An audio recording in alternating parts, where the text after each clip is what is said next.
اب یہاں زمین و آسمان کا فرق آ جائے گا.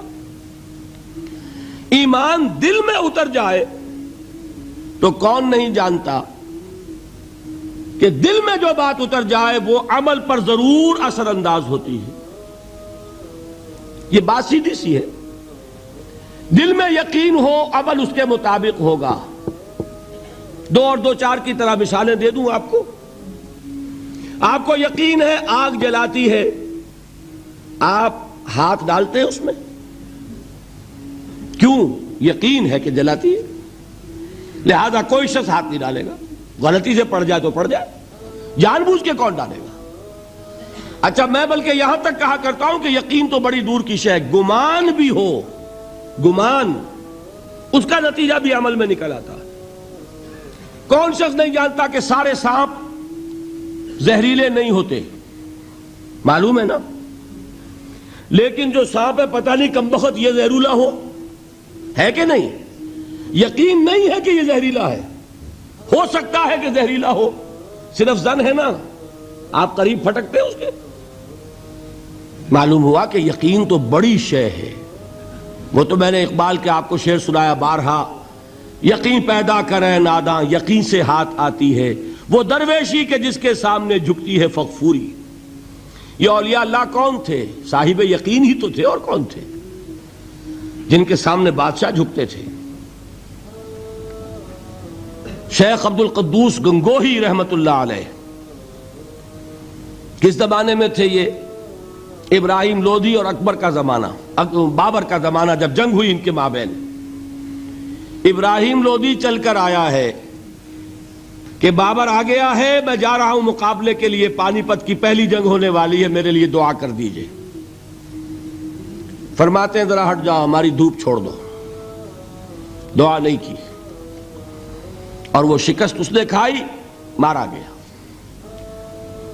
ان سے بھی پہلے کی بات ہے, نظام الدین اولیاء رحمت اللہ علیہ 7 بادشاہوں کا زمانہ دیکھا ہے. کسی بادشاہ سے ملنے کا تو خیر سوال ہی نہیں, اس کے پاس جانے کا سوال نہیں, کسی کو اجازت نہیں دی حاضر ہونے کی. ایک بادشاہ نے کہا کہ آپ کیسے روک سکتے ہیں, میں آ جاؤں گا. تو جواب یہ لکھوایا ہے کہ درویش نے اپنے گھر کے 2 دروازے رکھے ہوئے ہیں, بادشاہ ایک دروازے سے داخل ہوگا, درویش دوسرے سے نکل جائے گا. بادشاہ چاہتا ہے اذن باریابی. اور سلطان الہند پھر کون ہوا؟ سلطان الہند تو پھر نظام الدین اولیاء ہوئے, جس کی قدم بوسی کے لیے بادشاہ آنا چاہتا ہے اور وہ اجازت نہیں دے رہے. اس لیے ان کا نام ہے سلطان الہند, حضرت نظام الدین اولیاء رحمت اللہ علیہ. تو یہ جان لیجئے. ایک اور کا واقعہ ابو علی قلندر کا. نواب ٹونک نے جاگیر کے لیے ایک وثیقہ بھیج دیا, ہم نے آپ کی خانقاہ کے لیے اتنے گاؤں کی جاگیر لکھ دی. اسی کاغذ کے پشت پر ایک شعر لکھا, ما آبروئے فقر و قناعت نباختیم, با میر خان بگوئے کہ روزی مقدر است. جاؤ میر خان سے کہہ دو, نواب ٹونک سے, ہماری روزی اللہ کے ہاں مقدر ہے, لکھی ہوئی ہے. ہم تمہارے ہاتھ اپنے فقر اور درویشی کی عزت بیچنا نہیں چاہتے, لے جاؤ اپنا وثیقہ. کون تھے یہ؟ صاحب یقین. یقین پیدا کرے ناداں یقین سے ہاتھ آتی ہے, وہ درویشی کہ جس کے سامنے جھکتی ہے فغفوری. شہنشاہ ہند اذن باریابی چاہے اجازت نہ ملے, وہ یقین کی بات ہے. آپ سوچئے یقین پیدا ہو جائے تو کیا ہوگا. اس کی ایک شکل تو میں کل آپ کو دکھا چکا. توکل ہوگا, راضی برضا ہوں گے, خوف نہیں ہوگا, حزن نہیں ہوگا. ڈر کاہے کا؟ میرا محافظ میرا رب.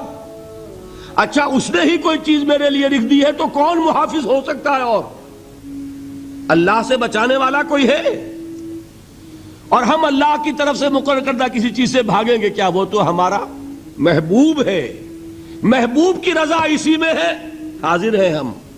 نہ شبد نصیب دشمن کے شبد ہلا کے تیغت, سری دوستاں سلامت کے تو خنجر آزمائی.